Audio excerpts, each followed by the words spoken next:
Good morning, students. Let's discuss our seventh chapter, that is dictionary. In the last video, we also discussed something about how we can create dictionary or what is dictionary. As you know, it's a comma separated value and store the data in a different ways. So today we will discuss about what are the multiple ways where we can create a dictionary, right? So let's very first initializing a dictionary. This method we had already discussed in our last video, right? So let's take an example. EMP is a variable where we will use or we will store our values of the dictionary, and as I told you, to create a dictionary you need to enclose the data in curly braces, right? So start curly brace, then key value.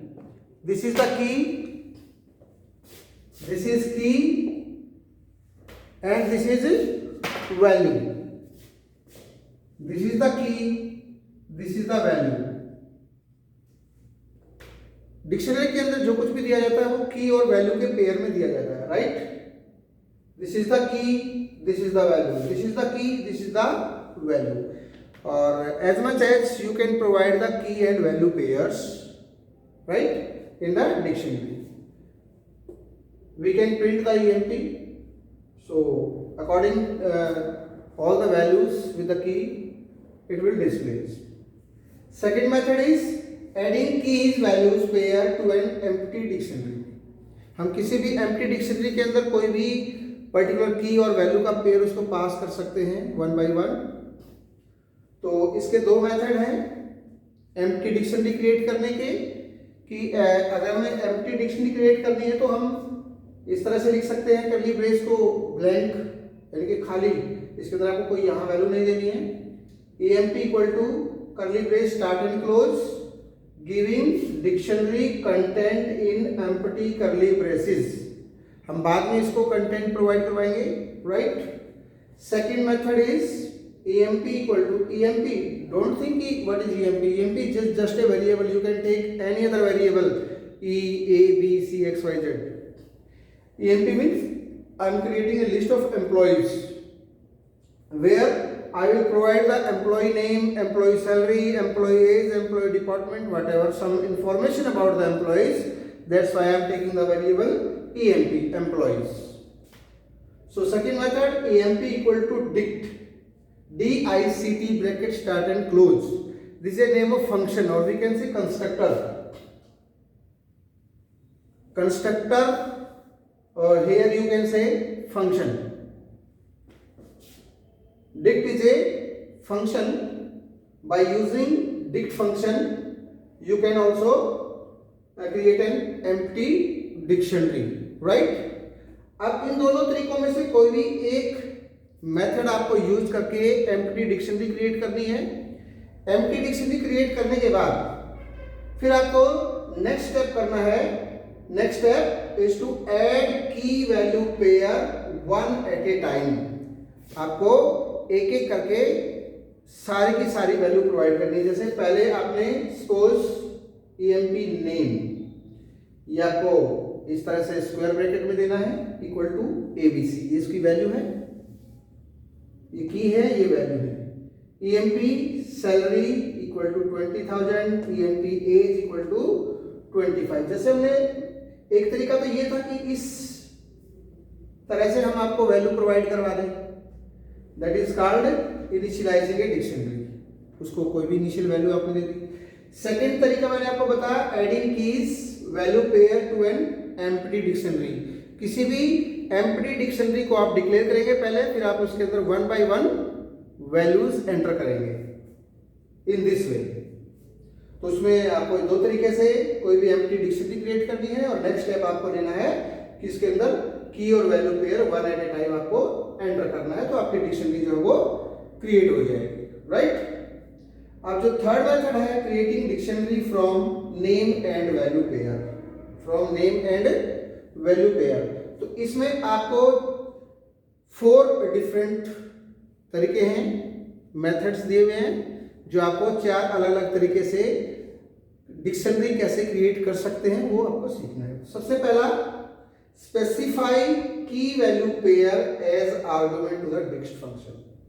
कि dict function के अंदर आप as a argument आप अपनी value pass कर सकते हैं। देखिए ध्यान से, EMP is a variable suppose, dict is function or your constructor, name equal to xyz, salary equal to कोई भी वैल्यू, एज इक्वल टू कोई भी वैल्यू आप प्रोवाइड कर सकते हैं। यहाँ पर ब्रेसेस देखिए, आर्गुमेंट अगर आप किसी फंक्शन को पास करते हैं तो आपका इन ब्रैकेट्स के अंदर दिया जाता है। कर्ली ब्रेस हमने यहाँ यूज नहीं की है, और ना ही हमने कॉलन यूज किया है बीच में। आप देख सकते हैं इसके अंदर कॉलन है, right.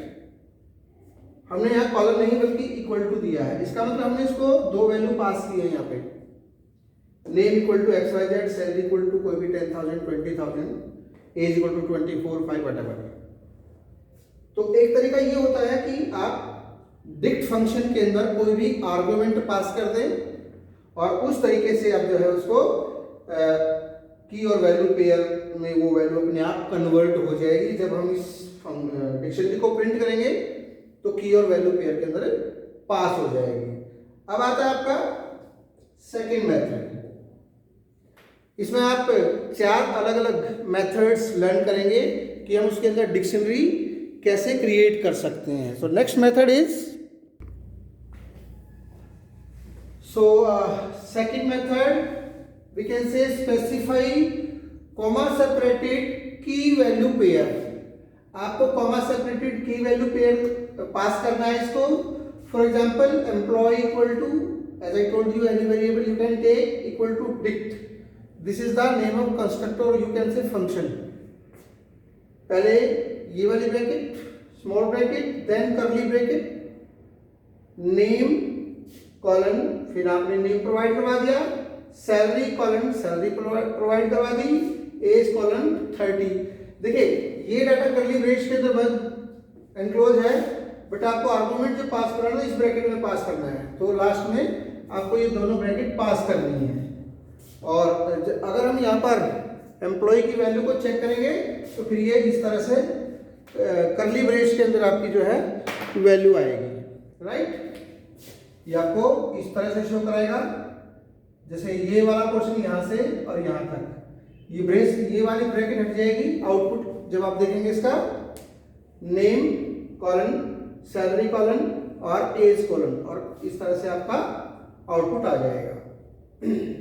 Third method is specify keys separately and corresponding values separately. अब आपको क्या करना है, कीज अलग से प्रोवाइड करवानी है और वैल्यूज अलग से प्रोवाइड करवानी है। एक ये भी तरीका होता है, दिस इज ऑल्सो मेथड, कि specify the keys separately and values separately. इस तरीके से भी हम डिक्शनरी क्रिएट कर सकते हैं। For example, in this method keys and values are enclose separately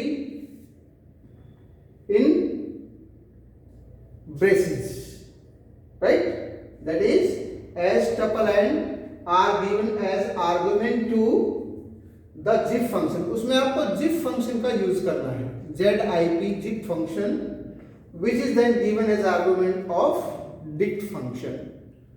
For example, suppose हमने ये पास कर दिया emp equal to dict, और as I told you कि you have to use zip function, name comma salary comma age. अब आप देखिए जो कीज हैं ये आपकी कीज है सारी की सारी, ये आपने एक अलग ब्रैकेट के अंदर पास की है, कॉमा ये सारी की सारी आपकी वैल्यूज हैं, ये आपने सेपरेट पास की है। आपका मेथड क्या है, स्पेसिफाई कीज सेपरेटली, तो ये कीज सेपरेट पास कर दिया आपने, एंड कॉरस्पॉन्डिंग वैल्यूज सेपरेटली, और ये वैल्यूज आपको सेपरेट ब्रैकेट के अंदर पास कर दी है with the help of zip method and dict method. So this is also a way to create a dictionary. जब आप इसको प्रिंट करेंगे तो आपका जो है नेम, अब फर्स्ट वैल्यू इसकी यहां से फर्स्ट वैल्यू जो भी दी हुई है वो कॉलम ABC ऐसे आएगा, ठीक है। सिमिलरली सेकंड वैल्यू उठाएगा, यहां से थर्ड वैल्यू, इसकी भी थर्ड वैल्यू पिकअप करेगा. So in this way we can create our dictionary by passing the values separately, by passing the keys values separately with the help of zip function, right? Next method is specify key value pairs separately. Key value pairs separately in form of sequences. वो sequence आपका कोई भी हो सकता है, उसमें आपकी list हो सकती है, आपका ट्यूपल हो सकता है, ठीक है. So specify the key value pairs separately in the form of a sequence, like in this method one list or tuple argument is passed. आप या तो लिस्ट पास करेंगे या tuple पास करेंगे.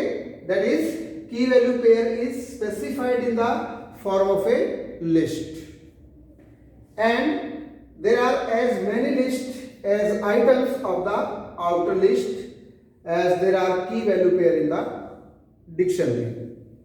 जैसे suppose emp equal to dict function. अब जब आपको पता है फंक्शन कोई भी यूज करते हैं तो ये वाली स्मॉल ब्रैकेट यूज करते हैं.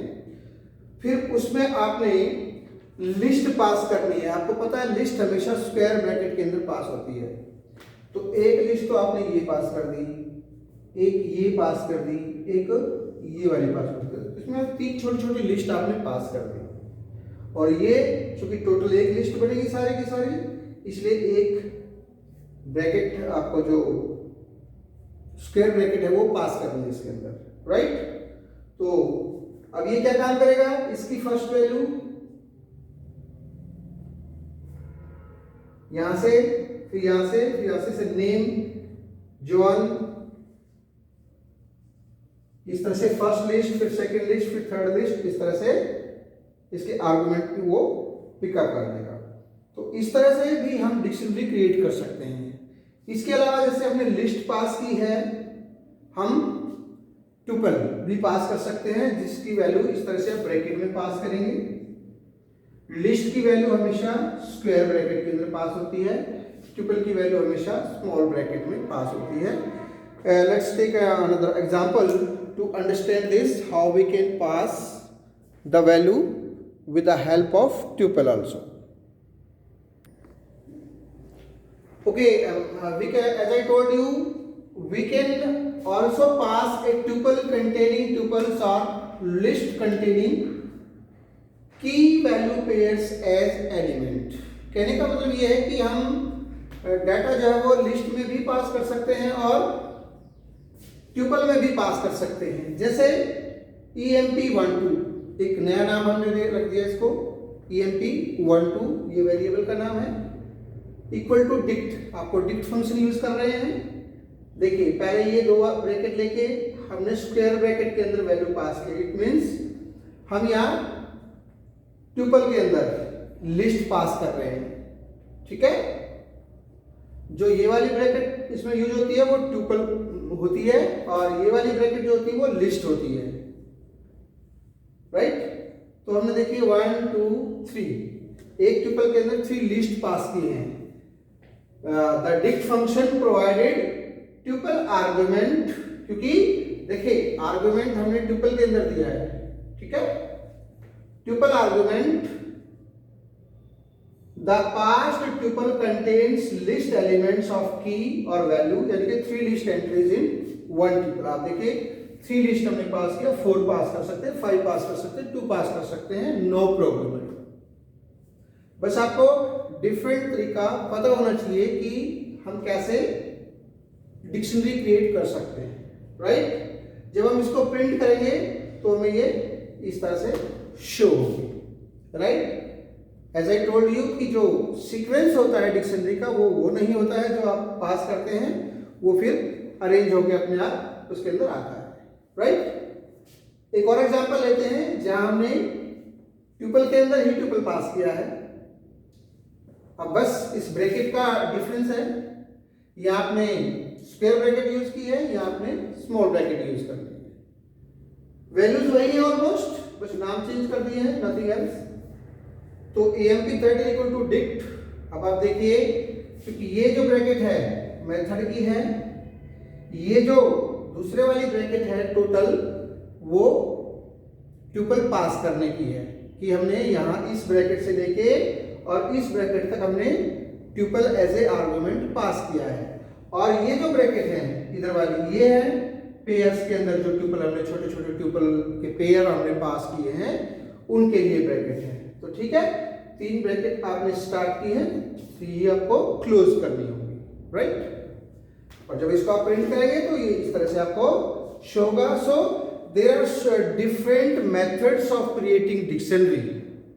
आपको जो भी अच्छा लगे वो आप इसको यूज कर सकते हैं, but at least all method you should know कि how we can create dictionary. So let's take an example, और वी कैन से कि with a program we are try to understand कि how we can create the dictionary, right? You need to understand one thing: using dict method to create a dictionary take longer time compared to the traditional method of enclosing values in the curly braces. Thus, it should be avoided until it becomes a necessary. जब तक जरूरी ना हो आप dict function का use मत कीजिए, आप सीधा करली ब्रेसेस यूज़ कर सकते हैं, क्योंकि ये थोड़ा सा टाइम ज़्यादा लेता है, right, but you can use. So के let's take an example. Write a program to create a dictionary, namely numerals from the following 2 list. ये आपको 2 लिस्ट दी हुई हैं, एक का नाम कीज रख दिया, एक का नाम वैल्यूज रख दिया, right. Both are the list. तो कीज़ के अंदर आपकी 1 2 3 और वैल्यूज़ के अंदर 1 2 3 इस तरह से 2 वैल्यू पास की गई हैं. So numerals equal to dict zip keys value. तो देखिए कोई भी मेथड, अभी आपने जिप का मेथड यूज़ किया था तो आप इस तरीके से बना सकते हैं, नो प्रॉब्लम, राइट. तो इस तरह से आपका आउटपुट रह जाएगा. Now let's come to know adding elements to a dictionary. You can add new elements उनके key value pair to a dictionary using assignment as per the following syntax, but the key being added must not exist in the dictionary and must be unique. मतलब जो की आप add करना चाहते हैं वो पहले से उसके अंदर नहीं होनी चाहिए और वो वैल्यू यूनिक भी होनी चाहिए, अलग भी होनी चाहिए, मीन्स अलग होनी चाहिए. ठीक है. तो उसके लिए आप क्या करना है, डिक्शनरी का नाम लिखना है, key equal to value. For example employ equal to name John, salary 10,000, age 24. ये आपके पास एक डिक्शनरी बनी हुई है. आप उसके अंदर एक डेप्ट सेल्स और जोड़ना चाहते हैं, यानी कि डिपार्टमेंट सेल्स. तो आपने क्या किया, पहले डिक्शनरी का नाम लिखना है, फिर आपने जो नई की और इक्वल टू उसकी वैल्यू. तो आप देख सकते हैं एज 24 तक अपनी पहले की वैल्यू थी. अब इसके अंदर जो है ना डेप्ट सेल और नया ऐड हो गया, new entry edit. You can see ये नई एंट्री उसके अंदर ऐड हो गई है, right. So you can take one example. Write a program to add new student, roll number and marks in the dictionary. M कोई भी डिक्शनरी का नाम दे दिया, created with roll number as the key and marks as the values. So M नाम key blank का आपने dictionary create कर ली. यहाँ पे n equal to int input how many students for a in range n. N का मतलब कितने टोटल नंबर ऑफ स्टूडेंट्स के लिए आपको बनानी है. आर और एम के अंदर आपने ईवेल फंक्शन मैंने आपको बताया था कि न्यूमेरिक वैल्यू इनपुट करने के लिए. ठीक है. और M R equal to M ये आपने पास कर दिया. इस तरह से आपको प्रिंट कर सकते हैं इन चीज़ों को. So in this way we can create this program. You can see कि हम उसमें कैसे वैल्यू इनपुट करेंगे और फिर से हमारी कैसे डिक्शनरी क्रिएट होगी, right. Nesting dictionaries. You can even add dictionaries as value inside a dictionary. हम उसके अंदर डिक्शनरी भी पास कर सकते हैं. प्रोग्राम जो भी 7.3 अपने किया था, use such a dictionary. You can see a program. A dictionary contains details of 2 workers with their names and as keys and other details in the form of dictionary as value. Write a program to print the workers information in record format. तो आप देख सकते हैं employees हमारी dictionary का नाम है, उसके अंदर जॉन, एज, सैलरी। तो जॉन से रिलेटेड जो भी वैल्यू है ये सारी की सारी इस फॉर्मेट में दे दी हैं, ठीक है। फॉर की इन एम्प्लॉयज़ आपको ये सारी की सारी चीज़ प्रिंट करनी है। So you can write in this way your program and you will get the output according to this. Updating or modifying existing elements in a dictionary। आपको कोई वैल्यू जो है ना वो चेंज करनी है। अपडेटिंग और मॉडिफाइंग का मतलब क्या होता है? चेंज करना। तो आप उसका नाम लिखिए, जैसे एम्प्लॉय सैलरी है equal to 20,000,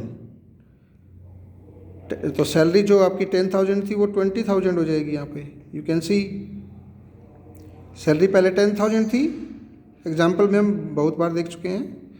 now it becomes 20,000। सो जो भी पर्टिकुलर आपको वैल्यू चेंज करनी है उसकी की लिखिए और इसकी वैल्यू लिखिए डिक्शनरी के साथ। So it will modify it, but make sure that the key must exist in the dictionary. अगर वो होगी तभी तो चेंज होएगी, otherwise new entry will be added. Using this technique of adding key value pairs, you can create dictionary interactively, right?